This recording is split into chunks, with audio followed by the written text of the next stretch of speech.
आज आपण जेव्हा दोन वॉवेल्स एकत्र येतात तेव्हा त्या शब्दाचं वाचन कसे करायचे ते बघणार. ओके, काही शब्द दिलेले बघा इथे MAIL, इथे दोन वॉवेल्स एकत्र आले बघा, ए आणि आय आले की नाही. इथे पण TEAM, दोन वॉवेल्स एकत्र आले, ई आणि ए बरोबर सोबत आले की. आता अशा शब्दांचं वाचन कसं करायचं तर एक सोपी ट्रिक लक्षात ठेवा. इथे दोन वॉवेल्स एकत्र आले, ए आणि आय बरोबर आहे की नाही.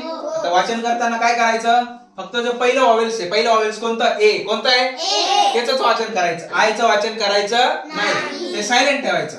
आता ए वॉवेल्सचं वाचन करताना काय करायचं, एच करायचं, काय ए बरोबर, त्याचं जे नाव आहे तेच करायचं.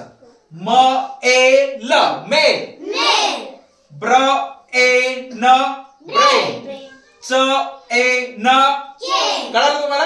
आता नेक्स्ट इथे दोन वॉवेल्स एकत्र राहिले बघा, ई आणि ए बरोबर आहे. आता इथं फक्त ई चं वाचन करायचं, ए चं वाचन करायचं का, हा ई वॉवेल्सचं वाचन काय करायचं, ईच करायचं, त्याचं जे नेम आहे ते. ओके चला, ट ई म टीम, क्र ई म क्रीम, ड्र ई म ड्रीम.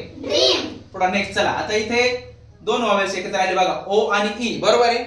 फक्त वाचन कशाचं करणार तुम्ही, ओ चं, ई चं वाचन करणार का नाही. ओ या साऊंडचा आवाज काय आहे, ओ बरोबर आहे की नाही. हा आता ओ चं वाचन करणार कसं, ट ओ, ड ओ, ज ओ बरोबर आहे की नाही, ओ कळलं. नेक्स्ट चला, आय आणि ई हे दोन साऊंड एकत्र आले बरोबर की नाही, दोन वॉवेल्स एकत्र आले.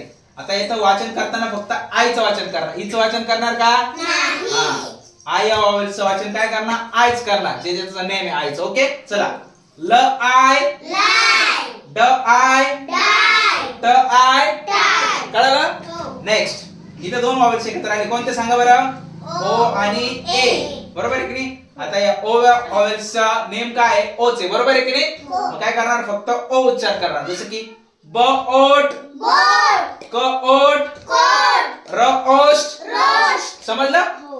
ओ वॉवेल्सचं वाचन करणार फक्त. ओके नेक्स्ट चला, इथे दोन वॉवेल्स एकत्र आले बघा, यू आणि आय, कोणाचं वाचन करणार सांगा फक्त, यू या वॉवेल्सचं नेम काय, यू, तर यूच वाचन करणार कसं, स यू ट सूट, फ्र उट ज ऊस.